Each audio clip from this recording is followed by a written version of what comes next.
አርቲስት ገነት ንጋቱ በጸሎት አስቡን።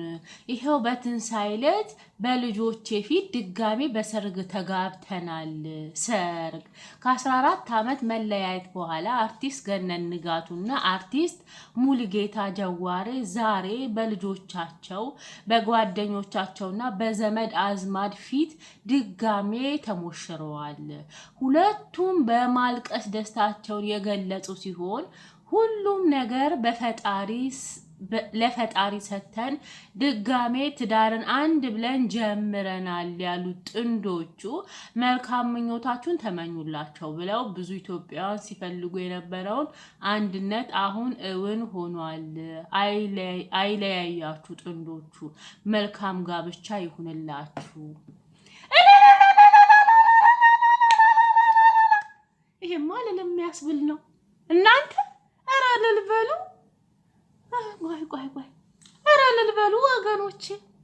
ይሄ ነው በቃ ልክ በትንሳኤው ዕለት ደስታ ለኛ ለክርስቲያኖች ዛሬ ደስታ ነው፣ ትንሳኤ ነው። እንኳን ደስ ያላችሁ፣ ልጆቻችሁም እንኳን ደስ ያላቸው። እኛም እንዳድናቂ እንደተመልካች እጅግ በጣም ደስ ብሎናል። በእርግጥ ተለያይታችሁ እንደማትለያዩ ገምተን ነበር። ምክንያቱም ውስጣችሁ የተዳፈነ ፍቅር አለ። በቃ በምን ምክንያት እንግለጠው፣ መቼ እንግለጠው የሚል ነገር ነው እንጂ ውስጣችሁ ያለው እንደምትዋደዱ ተለያይታችሁ እንደማትለያዩ እናቅ ነበር። ከልጆቻችሁ ጋር የተለያዩ ቪዲዮ ስትሰሩ፣ ሴፉ ጋር ቀርባችሁ ኢንተርቪው ስትሰጡ አይናችሁ ላይ ፍቅር አለ፣ ያስታውቃል። እና ይሄንን ደግሞ ይፋ ስላወጣችሁት ደስ ብሎናል።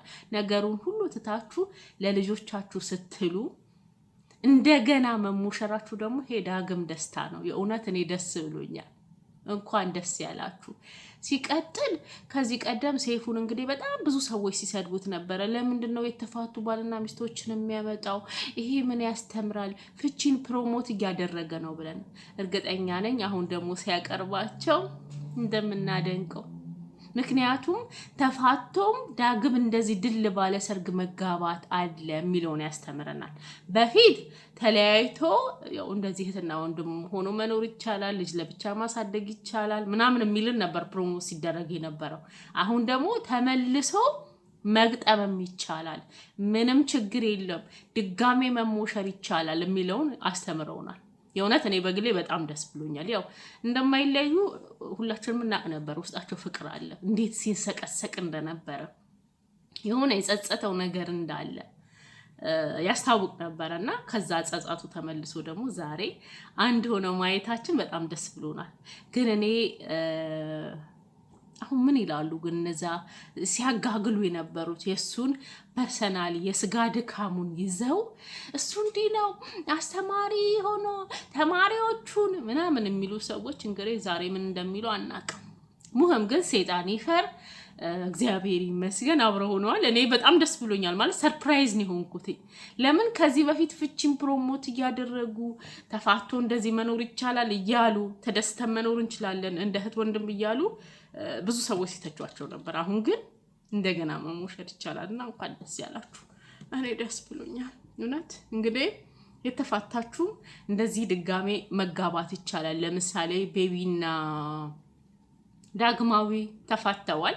አሁን እስከ መጨረሻውም ተፋተው እሱ አሜሪካን ሀገር ሄዶ አግብቷል እየተባለ ነው። ግን ደግሞ አላገባውም ብሏል እሱ። በእርግጥ ውስጥ አዋቂ ነን ያሉ አግብቷል እያሉ ነው። ግን ደግሞ ለልጆቻቸው ሲሉ ልክ እንደ ገነትና እንደ ፕሮፌሰር ማነው ስሙ እንደሱ ተመልሰው ከ14 ዓመት በኋላ አስባችሁታል? 14 ዓመት ረጅም ጊዜ ነው።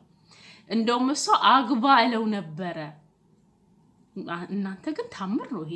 ሂድ አግባ ውለድ ለውላ ነበር ስትል ነበር ባለፈው ሴፉ ላይ ማለት ነው። እና እንግዲህ ሌላም ሴት ሳገባ ራሷን ደግሞ አግብቶ ጥሩ ወንድ መሆኑን አሳይቷል። ያኒ የስጋ ድካሙ እንዳለ ሆኖ ቢሆንም ይሄን ለእግዚአብሔር ንስሐ ከገባ እሱ ራሱ እግዚአብሔር ይቅር ይለዋልና ተመልሰው ለልጆቻቸው ሲሉ መግጠማቸው ደስ ይላል። እና እነ ቤቢም እንግዲህ እግዚአብሔር ብሎ እነሱም ቢጋቡ ደግመው፣ ምክንያቱም ለልጆቻቸው ሲሉ ምንም ቢያገባ ሌላ ሴት ምንም ትርጉም የለውም። የተለየ ነገር የለም።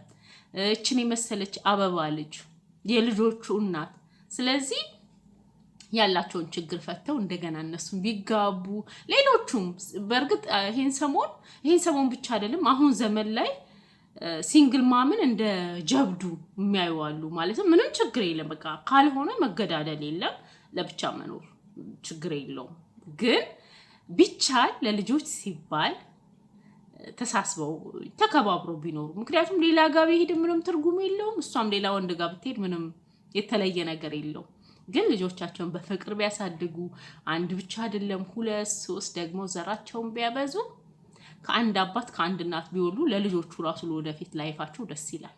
ለፍቅራቸውም ጭምር ማለት ነውና እኔ በጣም ደስ ብሎኛል። አሁን ምሳሌ ሆኑ። ያ በፊት እንደዛ እንዳልተሰደቡ አሁን ግን ምሳሌ ሆኑ። እኔ ደስ ብሎኛል። የእውነት ማመን ያቃተኝላ ማለት ነው። እንኳን ደስ ያላችሁ። እውነት ያው ከዚህ በኋላ አትወልዱም፣ ግን ይሁን የልጆቻችሁ ልጆች ታሳድጋላችሁ በፍቅር። ሲጀመር ፍቅር አለባችሁ ያስታውቃል። ማርያምን